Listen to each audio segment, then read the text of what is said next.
एक संख्या को 36 से भाग देने पर शेषफल 19 आता है, तो उसी संख्या को 12 से भाग देने पर शेषफल क्या आएगा। ऐसे क्वेश्चंस में जो पहले वाले केस में शेषफल आया है उसको, जिससे अब बाद में भाग करने के लिए पूछा है, भाग कर दो, 12 कम 12, यहां जो शेष आएगा वही आपका आंसर होगा। पहले केस में हमें संख्या नहीं दी थी, उसकी हमें जरूरत नहीं है। पहले केस वाले का हमेशा शेषफल जो है रिमाइंडर वो उठाना है और दूसरे वाले से भाग करके जो शेष आएगा वही आपका आंसर होगा ऐसे केसेस में। P/Q के रूप में संख्या 0.121212 बराबर होगा। जब भी आपको दशमलव में संख्या दी है और उसको भिन्न में बदलना है और संख्या बार बार रिपीट हो रही है, तो जो संख्या बार बार रिपीट होती है, जैसे यहां 0.12 बार बार रिपीट हो रहा है तो उसके ऊपर एक बार लग जाता है। ये क्वेश्चन बन गया। अब इसको बदलना है आपको भिन्न में, तो ऐसे क्वेश्चन करने के लिए आपको ये संख्या को 12 लिखना है, ऐसे बटे में उतने 9 लगाने हैं जितने संख्याओं के बाद ऊपर बार लगा हुआ है। तो यहां 2 अंकों के ऊपर बार लगा हुआ है तो 2 9 लगाने हैं। फिर 3 चौक 12, 3 से काटा 33, 4/33 ऑप्शन सी। ये 12/99 भी ऑप्शन में दिया जा सकता है, तो ध्यान रखना है। दो संख्याओं का लैस है, उनके मैसे का 28 गुना है। लैस है और मैसे का योगफल 1740 है। जब भी आपको लैस है और मैसे का योग दिया हो तो आप इस योग को लेंगे और इसको भाग करेंगे किससे। आपको ध्यान देना है, यहां लैस है, मैसे का 28 गुना है, तो अगर मैसे 1 है तो लैस 28 होगा। इसका मतलब दोनों का योग करो, 1 और 28 कितना हो गया, 29। उससे करना है हमेशा भाग, ये 60 आ गया। ये 60 जो आएगा ये मैसे होगा बच्चों, हमेशा ऐसे डायरेक्टली निकल जाएगा। और लैस है उनका 28 गुना है, तो 60 गुना 28 हो गया आपका लैस है। यदि उनमें से एक संख्या 240 है, जब भी आपको एक संख्या देके दूसरी पूछेगा, लैस है मैसे आपको पता हो गया, जैसे अभी हमने निकाल लिया, तो बच्चों लैस है गुणा मैसे बराबर होता है पहली संख्या गुणा दूसरी संख्या। ये फॉर्मूला आपको याद रखना है। लैस है कितना है, 60 गुना 28 गुणा मैसे कितना है बच्चों, 60, पहली संख्या कितनी है 240 गुणा में b, तो ये 4 गुना हो गया, 4 से 7, 420 आ गया। ये है आपकी दूसरी संख्या। लेकिन उसने दूसरी संख्या के अंकों का योग पूछा है, तो सबको जोड़ दो, 4 2 6 प्लस 0 हो गया 6, तो ऑप्शन सी आपका करेक्ट आंसर हो जाएगा। x संख्याओं का औसत y है और y संख्याओं का औसत x है। जब भी आपको x y और y x दिया हो तो हमेशा बटे में x प्लस y आएगा जब आपको औसत निकालना हो। तो ये आपका ऑप्शन नहीं हो सकता, ये तीनों हो सकते हैं। ठीक है बच्चों, पहली कंडीशन। दूसरी कंडीशन, इन दोनों की गुणा xy और इन दोनों की गुणा जो कि xy ही बनेगा, दोबारा से इन दोनों को जोड़ना है 2xy, ये हमेशा ऊपर रहेगा। अगर आप ऐसे करोगे तो आपको टोटल औसत मिल जाएगा। सभी संख्याओं का कुल औसत आप ऐसे निकाल सकते हैं। यदि कोई वस्तु x में बेची जाए तो उस पर 4% की हानि होती है। तो मान लो वस्तु 100 रुपए की है, 4% हानि हो जाएगी तो बच्चों कितने की बिकेगी, फिर 96 रुपए की। 100 का 4% 4 रुपए होता है, अगर उसकी हानि हो गई 4 रुपए की तो 96 रुपए की बची, तो 96 की बिकेगी। दूसरे केस में यदि उसे y में बेचा जाए, y पता नहीं क्या है, लेकिन बेचा जाए तो 12% का लाभ होगा। 100 पे 12% का लाभ 12 रुपए होता है, इसका मतलब वो चीज 112 रुपए में बेची जाएगी। लाभ प्राप्त होता है। x और y का अनुपात कितना होगा, x कौन है 96, y कौन है 112। दोनों को हम किससे काट सकते हैं, 16 से। 16 छिक्की 96, 16 से 112, तो अनुपात आ गया ऑप्शन ए। संख्या नहीं पता थी तो भी आपने अनुपात निकाला। ए तथा बी की आय का अनुपात है 2:3 और इनकी व्यय का अनुपात है 1:2। इसका मतलब कमाते 2:3 के अनुपात में है, खर्चा 1:2 के अनुपात में करते हैं। यदि उनमें से प्रत्येक की बचत 24,000 रुपए है, लेकिन दोनों 24 हजार रुपए बचाते हैं, ऐसे केसेस में क्या करना है, आप यहां देखें, ये क्या है, ए कमाता 2 है, खर्चा 1 का करता है, इनका अंतर ले लेना है, 2 में से 1 जाएगा 1। यहां ये 3 कमाता है, 2 खर्चा करता है, अंतर ले लेना है 1। अब अगर इनके देखिए यहां क्या है, अगर ये अंतर दोनों बराबर होते हैं और इनकी बचत भी बराबर है, तो बच्चों ये देखना है ये कितना हिस्सा है 1 तो ये एक हिस्सा 24,000 के बराबर हो जाएगा। ऐसे आप डायरेक्टली इसको समझ सकते हैं 24,000।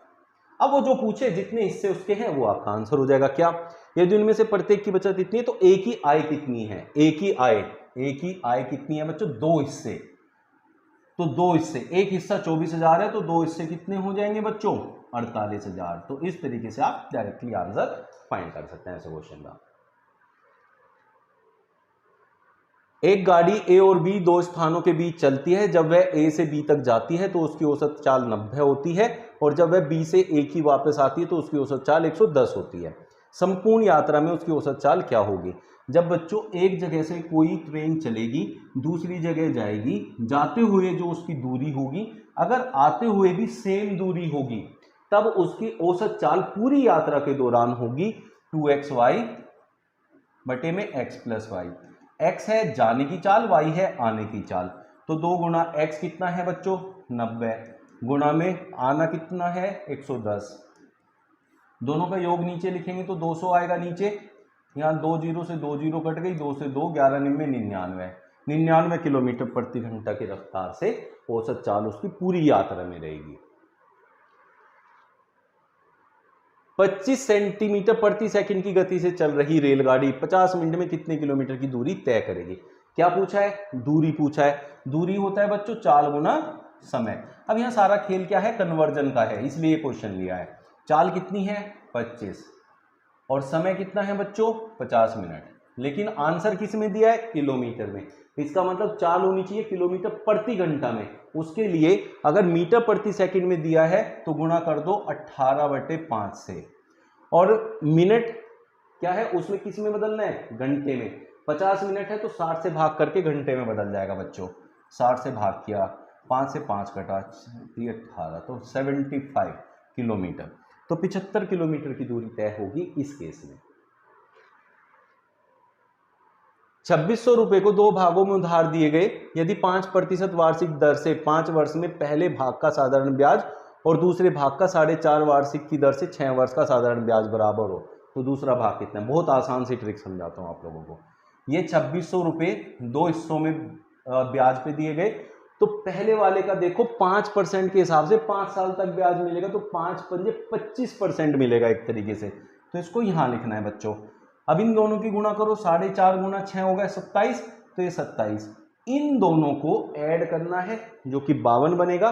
इस 2600 को उस 52 से करना है भाग, और गुणा में क्या रखना है, उसने पूछा दूसरा भाग कितना है, तो पहले भाग से आपको यहां गुणा करना है। दूसरा पूछा है तो पहले से गुणा करना है, पहला पूछा तो दूसरे से गुणा करना है।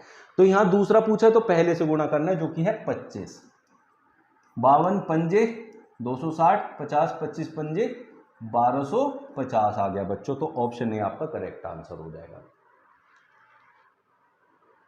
किसी राशि का 5% प्रति वर्ष की दर से 2 वर्ष के लिए साधारण ब्याज और चक्रवृद्धि ब्याज का अंतर है 160। जब भी आपको साधारण और चक्रवृद्धि ब्याज का अंतर दिया हो तो उसमें 2 बार 100 की गुणा करनी है और भाग करना है प्रतिशत के वर्ग से। 5% है तो इसका वर्ग होगा 25, तो 25 चौके 100, 16 चौके 64,000। तो आपका आंसर आ जाएगा ऑप्शन ए।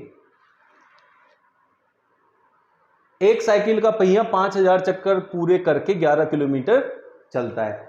तो जब भी आपको उसने कहा पहिए का व्यास कितना, व्यास जब भी निकालना तो परिधि से निकलेगा और एक चक्कर में आपका आंसर आएगा। तो ये है 5000 चक्कर, तो 11 किलोमीटर को 5000 से भाग करेंगे तो एक चक्कर आ गया। ठीक है बच्चों। अब लेकिन आंसर सेंटीमीटर में पूछा है, तो 11 किलोमीटर को मीटर में बदलने के लिए 1000 से गुणा करते हैं, सेंटीमीटर में करने के लिए फिर 100 से गुणा करते हैं। अब इसको सोल्व करेंगे तो आपका आंसर आ जाएगा, 5 से काटू तो 20, 220। ये किसके बराबर है, उसकी परिधि के बराबर। और परिधि क्या होती है बच्चों, पाई गुणा में डी, मतलब पाई गुणा में व्यास बराबर कितना है 220। पाई होता है 22/7, इसको यहां लिख लेता हूं 22/7 गुणा डी बराबर 220। 22 हम 7 उधर मल्टीप्लाई तो डी बराबर 70, जो कि ऑप्शन डी हो जाएगा। एक आदमी अपनी आय का 75% हिस्सा खर्च कर देता है, उसकी आय 20% बढ़ जाती है और व्यय भी 10% बढ़ जाती है। उसकी बचत में कितनी प्रतिशत की वृद्धि हुई। बहुत ध्यान से समझना, बहुत सिंपल सी ट्रिक सिखाता हूं। मान लिया वो आदमी 100 रुपये कमाता है, 75% खर्चा किया तो 25% बचाया, ये बचत है। ठीक है बच्चों। अब वो कह रहा है उसकी आय 20% बढ़ गई। आय कितनी मानी हमने 100, 20% बढ़ गई तो बच्चों 100 का 20% 20 होता है, 120 हो गई। अब उसने कहा उसका व्यय भी 10% बढ़ जाता है। व्यय मतलब खर्चा, खर्चा कितना था उसका पहले 75 रुपए, उसका 10% बढ़ा है। 10% होता है बच्चों 7.5। 75 का 10% 7.5, 75 में 7.5 बढ़ जाएगा तो कितना हो जाएगा 82.5। अब 120 रुपए कमा रहा है, 82.5 खर्चा कर रहा है, तो अब कितने रुपए एक्स्ट्रा वो बचा रहा है? देखो ध्यान से, कितने बचा रहा है? 20 रुपए तो सीधे सीधे ये बचा लिए, तो 37.5 रुपए बचाने लगा। पहले 25 रुपए बचा रहा था, अब 37.5 बचा रहा है, तो अब कितने ज्यादा बचाने लगा? 12.5। अब हमें ये बताना है कि ये 12.5 इसका कितना परसेंट है? 25 का आधा 12.5 होता है, आधे का मतलब होता है 50%। इसके लिए आपका आंसर होगा ऑप्शन सी। किसी त्रिभुज की दो बराबर भुजाएं तीसरी भुजा के 3 गुने से 4 मीटर कम हो और त्रिभुज का परिमाप हो 55 मीटर।